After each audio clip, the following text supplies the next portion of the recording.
In this video, we're going to talk about how safe or dangerous it is to live here in Gig Harbor, Washington, and we're going to get started on that right now.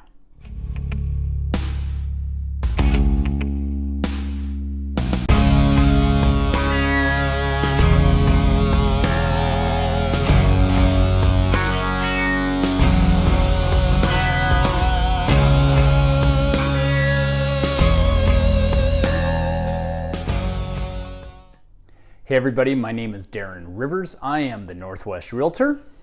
See, right there, that's me. And this is Living in Gig Harbor. Hey, if you're new to this channel, why don't you hit that subscribe button? You can tap that little bell, get all your notifications of my new videos that I send out. If you like it, give it a thumbs up, share it with somebody. I'm gonna put all my contact information right here as well. So if you have any questions about anything that we discuss in this video or any of my other videos that are there for you to watch, please feel free to reach out. Even put a little comment in the comment section if you like, and I'll reply to you that way. Today's video, we're going to talk about how safe it is here in Gig Harbor or how dangerous it is in Gig Harbor. And we're going to go through all those stats and all that sort of good stuff right now. And so let's get started. So let's first discuss how cities are actually rated on crime, okay? So if you get a C+ rating, that means your city is average. Half the cities in America are safer than yours, and half the cities in America are more dangerous than yours. So a C+ rating is exactly average. Per the statistics, Gig Harbor is actually rated a C+, just barely like a C++. It says that it is ranked number 52 percentile, so 48% of the cities out there are supposedly more safe, and 52% of the cities in America are supposedly more dangerous than Gig Harbor. But these stats are skewed a little bit, and let's talk about that right now and how some of the factors that come into play that may alter how that appears. Just so you know, all the statistics that I'm getting for this video is coming off a website called crimegrade.org. And that's where I'm at right here. I'm sharing the computer screen so you guys can see some stuff. We're going to put some maps up here a little bit later. But this is where you can see Gig Harbor gets a C+ grade overall, but they break it down a little bit into violent crime, property crime, and other crime. So violent crime, it actually has a better rating of a B-, so it's significantly better than a C. Property crime is where we suffer here. It's a C-, and we're going to get into that in more detail. Like I said, it's a little skewed as to what that rating means. It's not that it's a dangerous area, but there is some stuff that we can talk about. And then other crime rate, it's a B+. So we actually have a pretty good rating there. But the overall rate, for whatever reason, rating is a C+.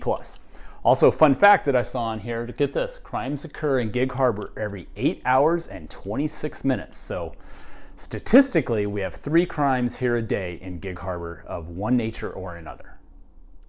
Before we dig into this map that's behind me too much, let's talk about some statistics that all come from crimegrade.org. Okay, so they say that there's 25.81, so let's just say 26 out of every 1,000 people are going to be victims of crime in Gig Harbor per year.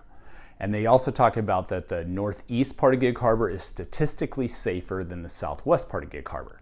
For example, northeast part of Gig Harbor, you have a 1 in 66 chance of becoming a victim of a crime. In the southwest part, you have a 1 in 28 chance of becoming a victim of a crime. But those numbers are skewed. Here's why those numbers are skewed, and this comes from the site itself, so you can read into this yourself.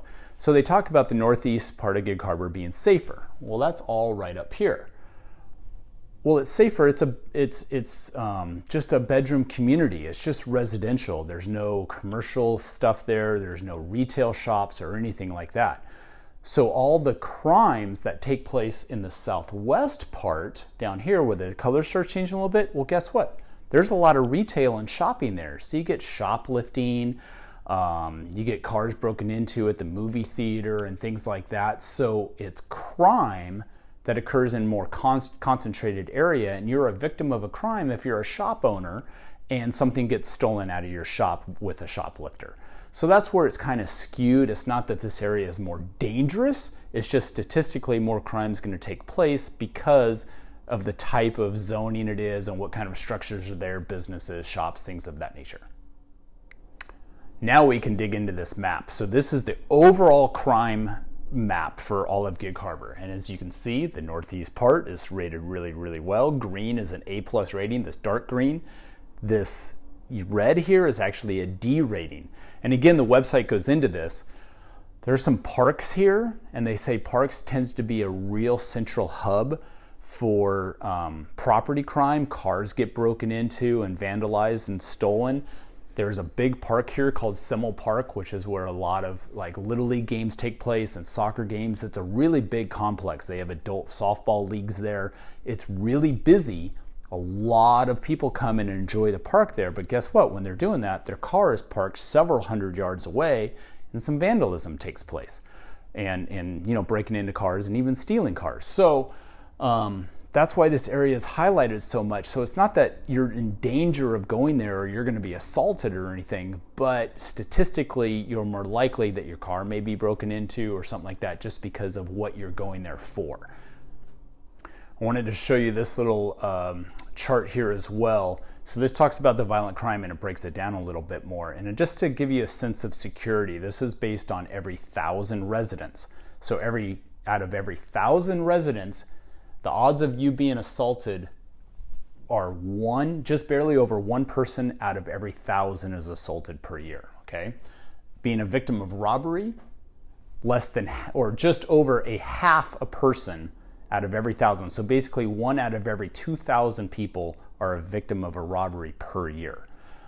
Rape is less than a half out of every 1,000 again, and to be murdered, well, that's almost non-existent. So has it ever happened here in Gig Harbor? Yes, a couple times, which gives us a statistic, but it's almost negligible. So again, just trying to re-illustrate here that Gig Harbor, even though it has a C+ rating, the stats are skewed, and here's some of the concrete evidence to say, well, statistically, the odds of anything happening to you here in a bad way are really, really small. So everybody, I hope this video has not scared you off at all. I really want to emphasize that Gig Harbor is really a nice, safe place to live. I mean, it really is a safe place. I've lived here for 27 years now. I have raised my kids here. I have no concerns about anywhere they went when they were kids, riding their bikes to their friend's house, or going to the movies, or going to the shopping centers, or going out to eat at any restaurants. Whatever their activity was, I felt very safe and secure with them roaming around the neighborhood and the community. And now they're both in college, and they made it just fine and had no problems whatsoever. This is a clean area. There's really no graffiti. There's really no homeless problem at all. There's relatively little crime. The crime you experience is things that are common all over the country. Probably the biggest thing is probably property crime. You know, vandalism, stealing a car, breaking into a car, once in a while breaking into a vacant house or a house where the people are out of town, things like that. So it's really, really safe. So don't let these statistics scare you away. I would encourage you to explore this area, compare it to other areas. It's really lovely here. And so I just wanted to put in my editorial. I think it's just fine. Again, everybody, my name right there is Darren Rivers. I'm the Northwest Realtor. I hope you enjoyed this video about crime and safety here in Gig Harbor. If you did, give me a thumbs up. And reach out to me at any time. Again, I'm going to have all my contact information right here so you can reach out to me directly, and I will see you on the next video.